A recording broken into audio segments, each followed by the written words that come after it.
नमस्कार। आज का वीडियो बहुत ही महत्वपूर्ण है।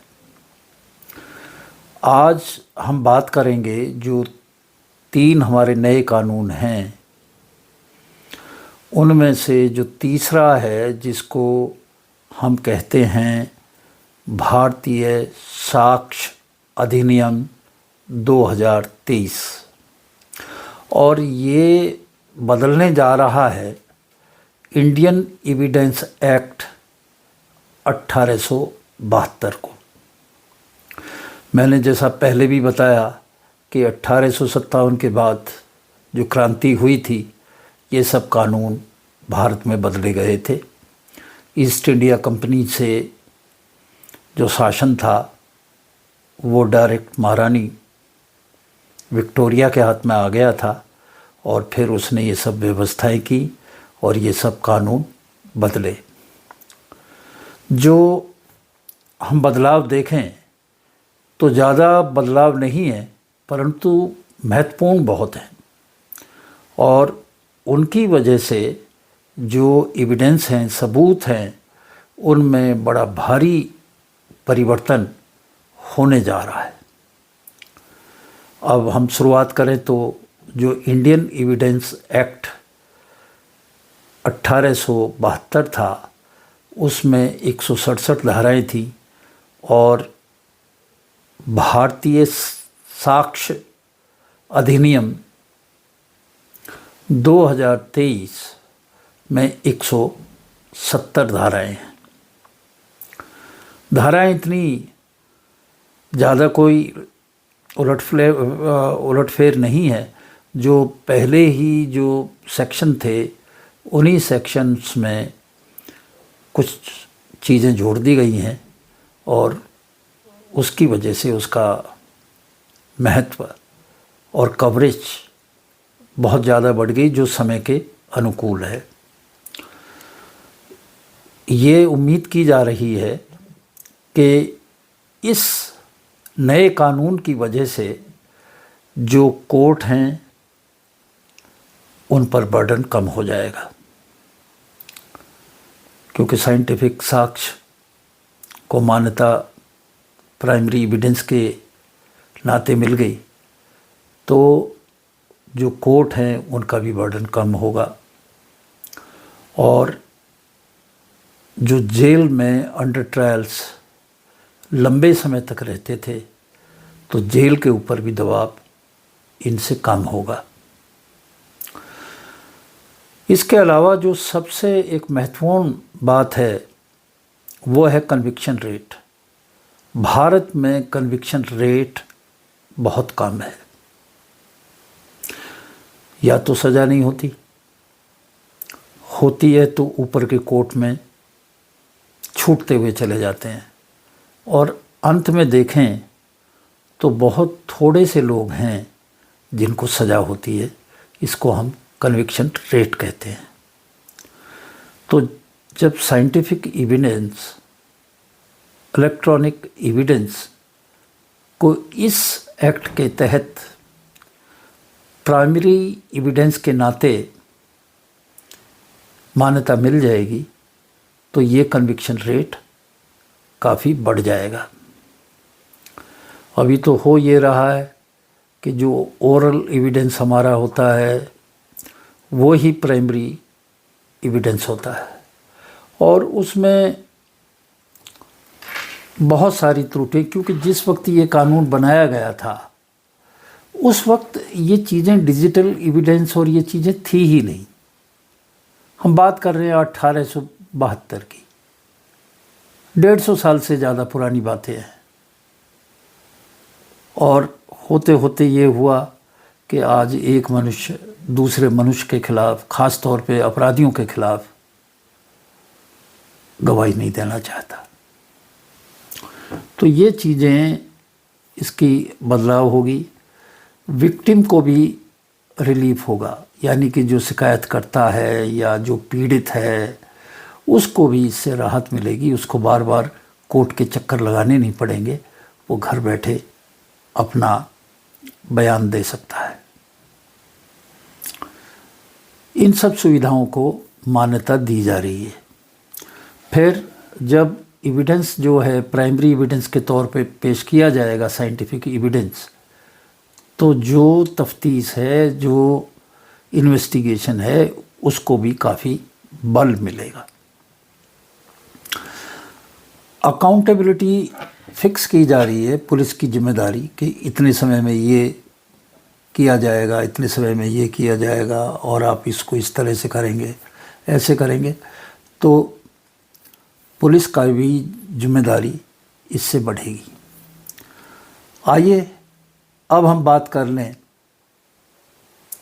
भारतीय साक्ष्य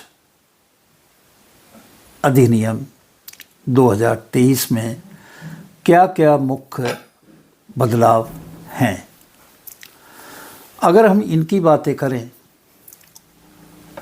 तो सबसे पहला जो बड़ा महत्वपूर्ण चीज़ है कि दोस्तों, आपको शायद पता होगा कि जिस तरह से हमारे कोर्ट में सिविल लोगों के खिलाफ मुकदमे चलते हैं, फैसले होते हैं, ऐसे ही फौज में, यानी कि थल सेना में, वायु सेना में और नेवी में, नौसेना में, अगर कोई क्राइम करता है, गड़बड़ करता है, तो उसके खिलाफ जो है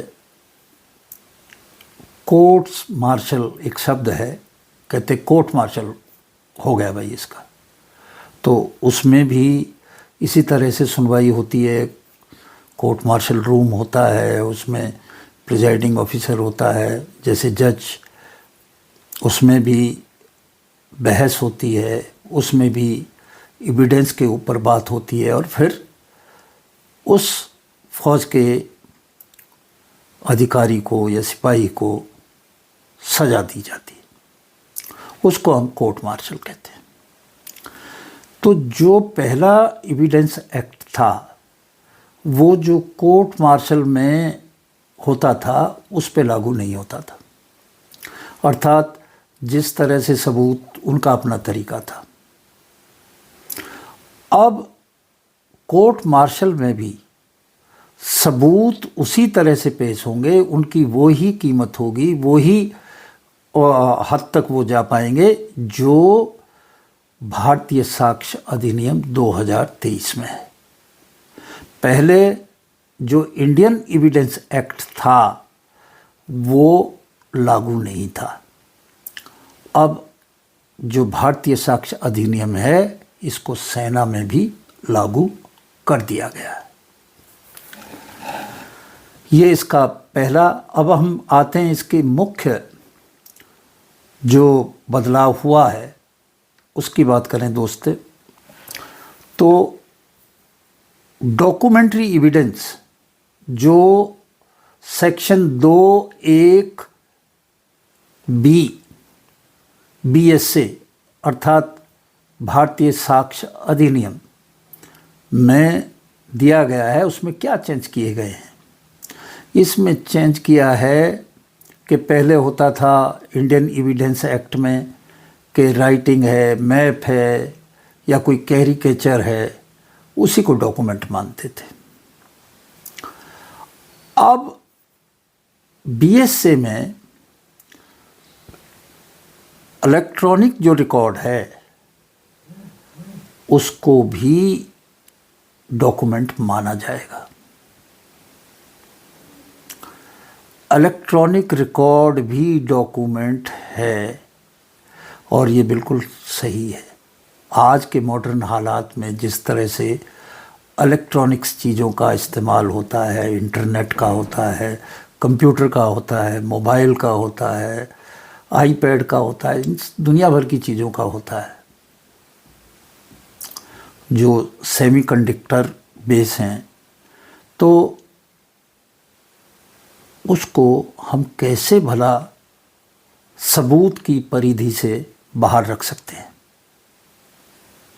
जैसा मैंने बताया, पहले तो ठीक था, जब ना ये चीज़ें थी ना सबूत की ज़रूरत पड़ती थी कि इन पे जो चीज़ें हैं वो सबूत के तौर पे पेश की जा सकती हैं कोर्ट में।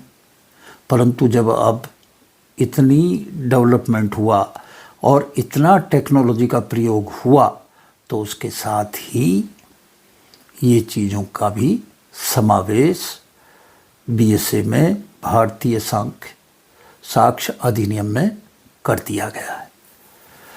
अब जो इलेक्ट्रॉनिक डॉक्यूमेंट हैं दोस्तों, उसमें क्या क्या चीज़ें हैं? वैसे तो सब चीज़ें हैं, पर इसको क्लैरिटी के लिए बताएं कि ईमेल, आज वो ज़्यादातर लोग ईमेल कर देते, भाई उसको ईमेल कर दो 1 सेकंड में चली जाती है। उसका ईमेल एड्रेस होता है कि फला @gmail या जो भी है, और इधर से भेजने वाला ये, उसने लिखा और फटाक से भेज दिया। उसको डिजिटल सिग्नेचर से भी साइन कर सकते हैं, डॉक्यूमेंट जो भी उसके साथ अटैच कर रहे हैं। खैर वो बात अलग है। अगर आपने ईमेल भेज दी तो भी इसको डॉक्यूमेंट माना जाएगा। जैसे कि एक कोई पेपर डॉक्यूमेंट है, वैसे ही ईमेल। फिर जो सर्वर हैं, सर्वर कहते हैं, एक तो छोटा कंप्यूटर होता है, लैपटॉप है, ये है, वो है, और एक बड़ा सर्वर होता है जिससे ये चीज़ें लिंक की हुई थी। ये आपका लैपटॉप है, नोड है, इनको लिंक करते हैं सर्वर से। तो उस सर्वर जो है, क्या कुछ हो रहा है एक्टिविटी, उस सब को एक जगह अपने उसको दर्ज करता रहता, किसने कितने मिनट पे, कितने सेकंड पे क्या काम किया, जो उससे जुड़े हुए जितने भी और कंप्यूटर्स हैं। इसको हम लॉग कहते हैं। तो इस तरह के जो सर्वर हैं, उनके जो लॉग हैं, वो भी डॉक्यूमेंट की श्रेणी में अब आ गए हैं। या आपका लैपटॉप है, कंप्यूटर है, उसके ऊपर कुछ भी डॉक्यूमेंट पड़ा हुआ है, कोई भी डॉक्यूमेंट यदि पड़ा हुआ है, वो भी इलेक्ट्रॉनिक डॉक्यूमेंट है। लैपटॉप के ऊपर है, वो भी इलेक्ट्रॉनिक डॉक्यूमेंट है। और तो और जो फ़ोन आपके पास है, ज़्यादातर अब जो स्मार्टफोन जो हैं, वो भी एक छोटा मोटा कंप्यूटर है, उस पर आप एडिटिंग भी कर सकते हैं, ईमेल भी भेज सकते हैं, डॉक्यूमेंट भी होता है, सारी चीज़ें होती हैं। तो अगर कायदे में देखें तो ज़्यादातर जो कंप्यूटर्स हैं, उन सब के जैसा ही हमारे मोबाइल फ़ोन भी हैं आज के, जो जिनको हम स्मार्टफोन कहते हैं। अब दोस्तों, इन पे जो ये डॉक्यूमेंट हैं, वो सारे इलेक्ट्रॉनिक डॉक्यूमेंट है और डॉक्यूमेंट की श्रेणी में आते हैं और प्राइमरी एविडेंस है। अब यदि हम देखें तो 2 तरह के एविडेंस हैं। पहले इंडियन एविडेंस एक्ट में भी थे। एक को हम कहते हैं प्राइमरी एविडेंस और दूसरे को कहते हैं सेकेंडरी एविडेंस। जो प्राइमरी एविडेंस होता है वो ओरिजिनल डॉक्यूमेंट होता है, और यहाँ पे जो भी इस तरह का डॉक्यूमेंट क्रिएट किया गया है इलेक्ट्रॉनिक, वो भी ओरिजिनल डॉक्यूमेंट है, तो उसको भी हम प्राइमरी डॉक्यूमेंट कहेंगे। इसके अलावा एक चीज़ और महत्वपूर्ण है, जो वीडियो रिकॉर्डिंग है, अब ये भी डॉक्यूमेंट है और प्राइमरी डॉक्यूमेंट है। तो वीडियो रिकॉर्डिंग अब प्राइमरी एविडेंस हो गया है, सेकेंडरी नहीं रहा है। सेकेंडरी एविडेंस क्या है कि वो होता है कि कोई डॉक्यूमेंट है या कोई ऑरली कोई बात ऐसी कह रहा है कि जो प्रूव करता है ओरिजिनल डॉक्यूमेंट के कंटेंट को। जो ओरिजिनल डॉक्यूमेंट में चीज़ है उसको जो चीज़ प्रूव करती है, कहता है कि साहब उसमें ऐसे था, उसमें ऐसे था, वो सेकेंडरी है। प्राइमरी तो अपने आप में बोलता है, वो तो उसका ओरिजिनल डॉक्यूमेंट है। तो इस तरह की वीडियो रिकॉर्डिंग अब प्राइमरी एविडेंस हो गई है। मोटे शब्दों में कहूँ तो उसकी वैल्यू बढ़ गई है, उसकी मान्यता कोर्ट में बढ़ गई है वीडियो रिकॉर्डिंग की। पहले ये प्राइमरी एविडेंस नहीं था।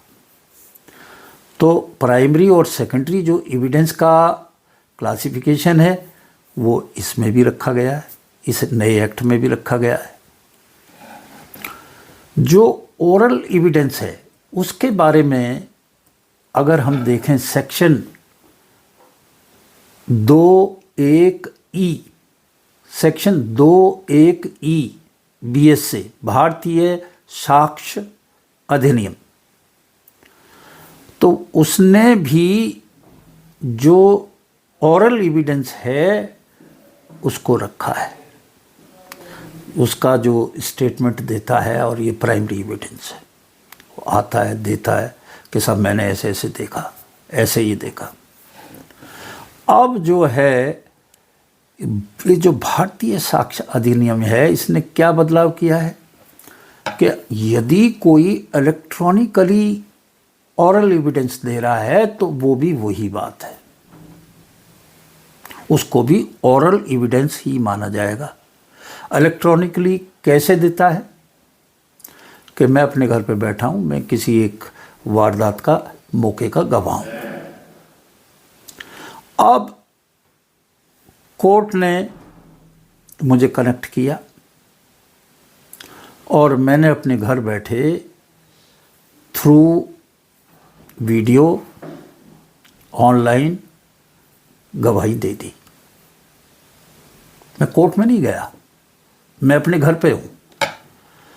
तो ये जो गवाही दी गई इलेक्ट्रॉनिकली, इसकी भी वैल्यू उतनी है जितनी के कोर्ट में जाके, और इसको भी ओरल एविडेंस कहा जाएगा, यानी कि मौखिक रूप से जो उसने गवाही दी है उसे चाहे कोर्ट में हो और चाहे वो ऑनलाइन वीडियो के थ्रू दे, दोनों की बात एक ही है।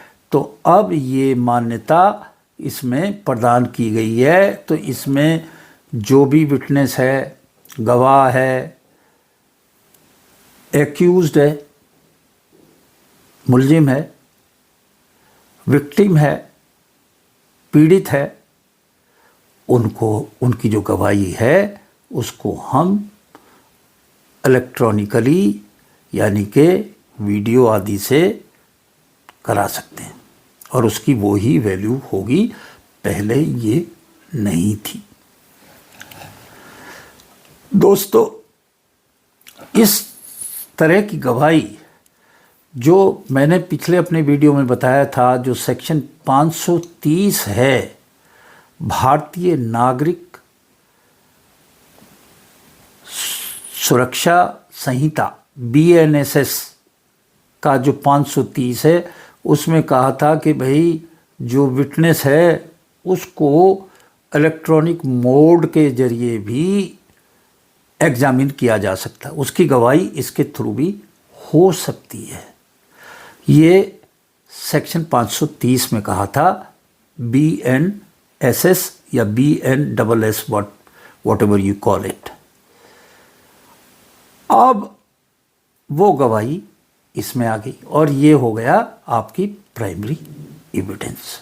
तो ये 530 सेक्शन जो था उसके लिए लॉजिकली इसमें इंडियन जो एक्ट है हमारा नया भारतीय साक्ष्य अधिनियम, इसमें ये बदलाव करना, उसको चलाने के लिए, उसको लागू करने के लिए आवश्यक था, और ये इसमें कर दिया गया है।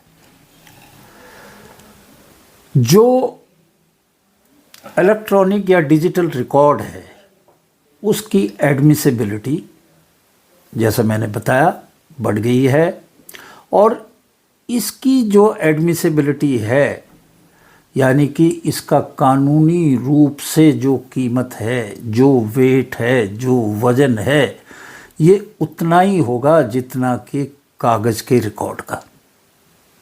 जो इलेक्ट्रॉनिक रिकॉर्ड है उसका भी उतना ही वैल्यू होगी, उतना ही मूल्य होगा, उतना लीगली वैसा ही होगा जैसा कि आपका पेपर, वही रिकॉर्ड। पहले रिकॉर्ड पेपर में था, हम देखते हुए पेपर में है ये रिकॉर्ड, ये प्रोड्यूस कर दिया। अब पेपर में हो या इलेक्ट्रॉनिक डिजिटल रिकॉर्ड हो, ये कहाँ हो सकता है? ये आपके कंप्यूटर में हो सकता है, मोबाइल फ़ोन में हो सकता है, और सर्वर लॉग में हो सकता है, या कोई वॉइस मेल है, आजकल वॉइस मेल भी देते हैं, आदमी रिकॉर्ड करके अपनी वॉइस का मेल भेज देता है दूसरी जगह। तो ये जो जितने भी इस तरह के रिकॉर्ड्स हैं, डिजिटल या इलेक्ट्रॉनिक डिजिटल रिकॉर्ड हैं, उनकी वही कीमत है जितनी की कागज़ की कानूनी रूप से।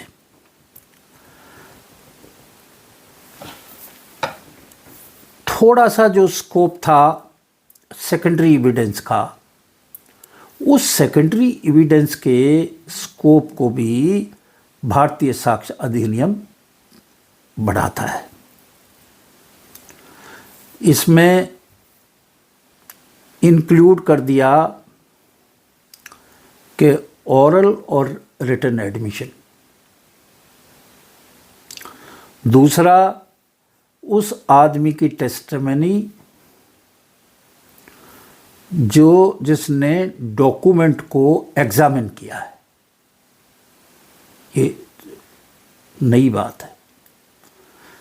किसी ने ओरिजिनल डॉक्यूमेंट को एग्जामिन किया, देखा कि ये है, और वो बाद में उसकी ज़रूरत पड़ती है कि भाई आपने देखा था ओरिजिनल को, तो जिस आदमी ने एग्जामिन किया है अगर वो अपनी टेस्टिमनी गवाही देता है तो अब ये भी सेकेंडरी एविडेंस में शामिल कर लिया कि हाँ साहब मैंने देखा था, उसमें ये चीज़ें लिखी हुई थी।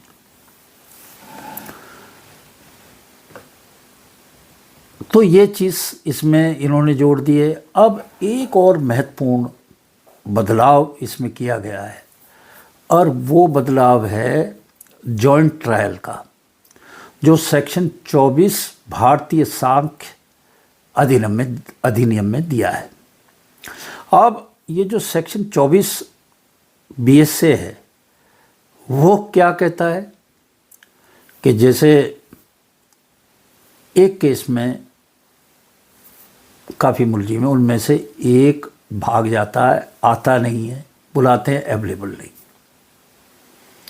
अब होता क्या था कि उसके चक्कर में सारा मुकदमा डिले हो जाता था, और कई तो ऐसे केस थे जिनमें 8-8, 10-10 मुलजिम होते थे, और उसमें एक आध गायब हो जाए, ना मिले, बुलाते रहे, नहीं आता। अब उसके चक्कर में सारा मुकदमा डिले होता था। अब सेक्शन 24 जो है इस नए एक्ट में, उसमें प्रोविज़न है कि भाई वो आए ना आए, कोशिश कर ली, अब जो है कोर्ट की प्रोसीडिंग चलाओ, जो स्टेटमेंट रिकॉर्ड करने हैं वो करो, जो कार्रवाई करनी है वो करो। उसके ना होने से कोई फ़र्क नहीं पड़ता, सब चीज़ें रिकॉर्ड होगी, ये होगी, और ये मान लिया जाएगा इस सेक्शन में कि भाई वो भी मौजूद था, उसकी गैर हाजिरी में उसी तरह से कार्रवाई की जाए। ये एक बड़ा बदलाव है। इससे कोर्ट का जो टाइम है उसमें बचत होगी, मुकदमे जल्दी से मुकदमों का निर्णय हो पाएगा। एक और बड़ा बदलाव है, मैं इसे बड़ा बदलाव कह रहा हूँ, हालांकि आम इंसान को वो इतना बड़ा ना लगे। सेक्शन 21 भारतीय साक्ष्य अधिनियम, वो पहले कहता था कि जो आपने सुना होगा बैरिस्टर, प्लीडर, अटॉर्नी या वकील साहब, तो ये सब वो थे जो मुकदमे लड़ने वाले थे। किसी ज़माने में थे बैरिस्टर जो बार एट लॉ करके आते थे इंग्लैंड से। गांधी जी थे, उन्होंने किया था इंग्लैंड की टेम्पल इन से। नेहरू जी ने किया था, सरदार पटेल ने किया था, सब बैरिस्टर थे।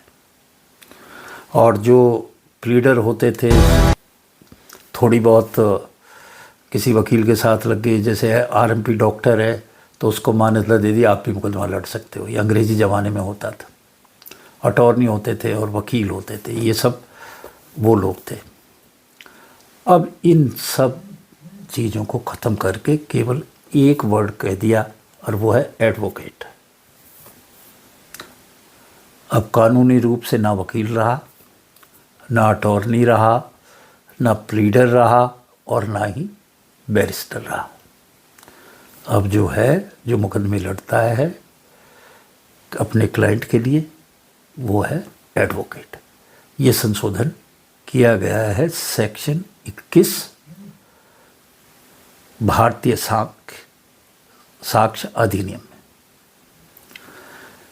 दूसरा जो बदलाव है वो सेक्शन 32 भारतीय साक्ष्य अधिनियम, आपने सुना होगा।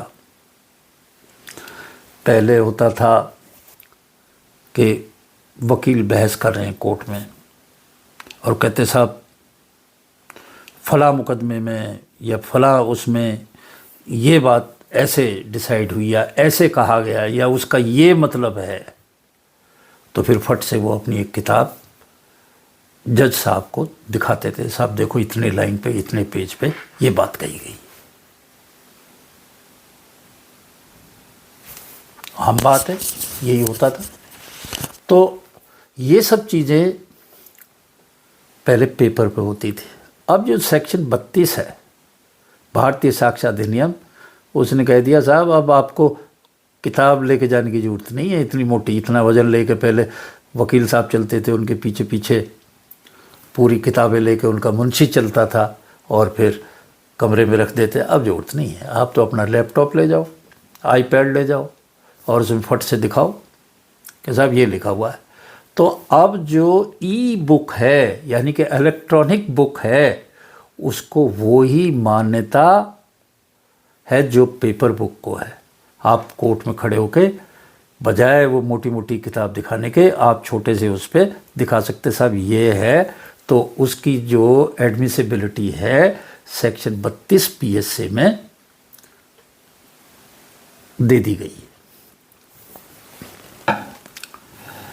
एक सेक्शन होता था 57 इंडियन एविडेंस एक्ट, और भी थे उसके साथ, ये मैं उदाहरण के तौर पे बता रहा हूँ। तो उसको रिप्लेस किया है सेक्शन 52 भारतीय साक्ष्य अधिनियम ने।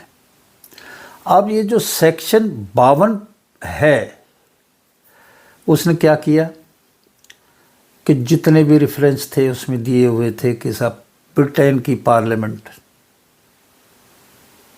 ये करेगी तो उसके ऊपर जुडिशियल नोटिस लिया जाएगा।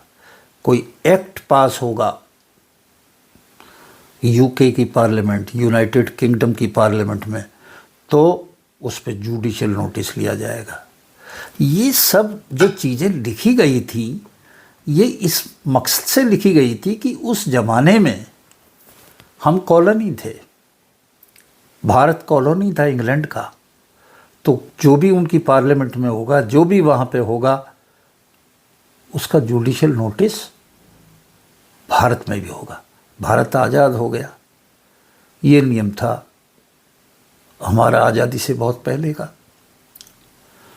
तो अब ये सब जो कॉलोनियल ईरा के गुलामी की निशानियां थीं, उन सब को हटा दिया गया है।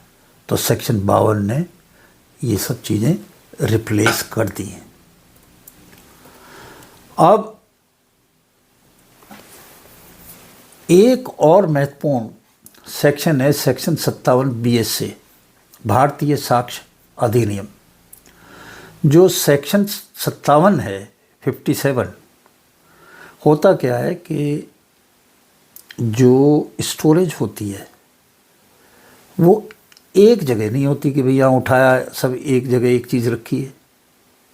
ये तो इलेक्ट्रॉनिक है, इसमें बहुत सारी फाइलें होती हैं, मल्टीपल फाइल्स होती हैं, और मल्टीपल जो डिस्क है उसकी फिजिकल लोकेशन पे होती हैं। मतलब आप अगर इसे सादा शब्दों में समझें तो ऐसे समझ लें कि भाई बजाय एक जगह होने के चीज़ें अलग अलग होती हैं और वो लिंक होती हैं। तो उसको भी स्टोरेज की कैटेगरी में सेक्शन 57 ने मान लिया है, BSA ने। ये रिक्वायरमेंट थी डिजिटल स्टोरेज की। डिजिटल स्टोरेज एक जगह नहीं होता, अलग अलग जगह होता है, अलग अलग फाइलें होती है, वो सारी जुड़ के एक बनती है। तो ये सेक्शन 57 में ये फिर किया गया है। एक फिर वैसे ही जैसे मैंने पहले बताया सेक्शन 57 है BSA का, भारतीय साक्ष्य अधिनियम। इसने रिप्लेस किया है सेक्शन 78 इंडियन एविडेंस एक्ट को। इसमें शब्द देखो, मैंने एक एक शब्द को देखा पढ़ा है। प्रीवी काउंसिल, कहाँ थी प्रीवी काउंसिल? किसकी थी? अंग्रेजों की। क्राउन रिप्रेजेंटेटिव, किसका प्रतिनिधि? क्राउन का, राजा का। कहाँ के राजा का? इंग्लैंड के का। गजट, कहाँ का? London gazette. क्वीन प्रिंटर, ऐसी ऐसी जो चीज़ें आज 150 साल भी वहाँ से हटी नहीं थी, उन सबको इस एक्ट ने हटा दिया है। तो दोस्तों, ये कुछ मोटी मोटी चीज़ें थी जो इस एक्ट में मैंने बताई। तो जो मेन चीज़ है वो ये कि डॉक्यूमेंट में अब डिजिटल डॉक्यूमेंट शामिल हो गया, उसकी वही वैल्यू है।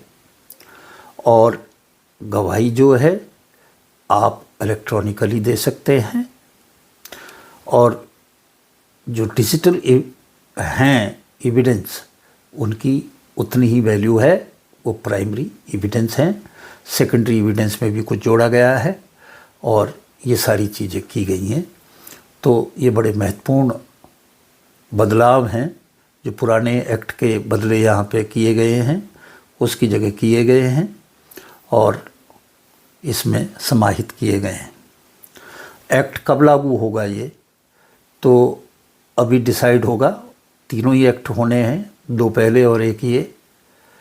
वैसे एक्ट बन गया है, इसका नोटिफिकेशन भी हो गया।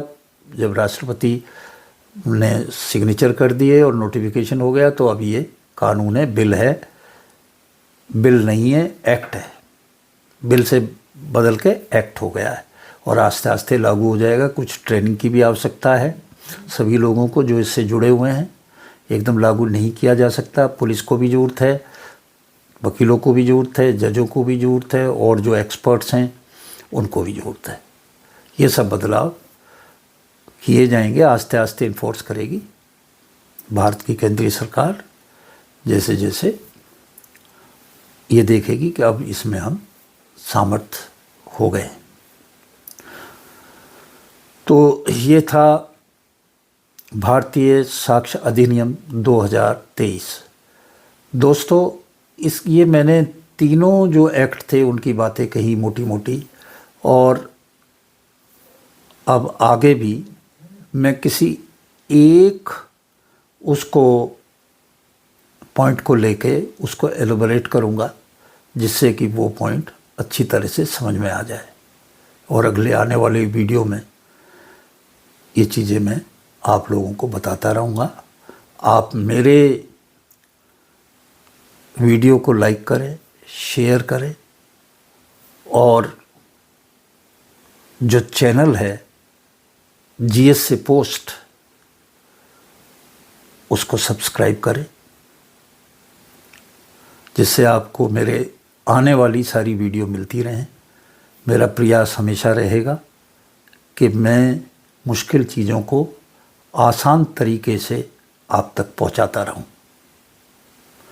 इन्हीं शब्दों के साथ मैं आज इस वीडियो को यहीं पे समाप्त करता हूं।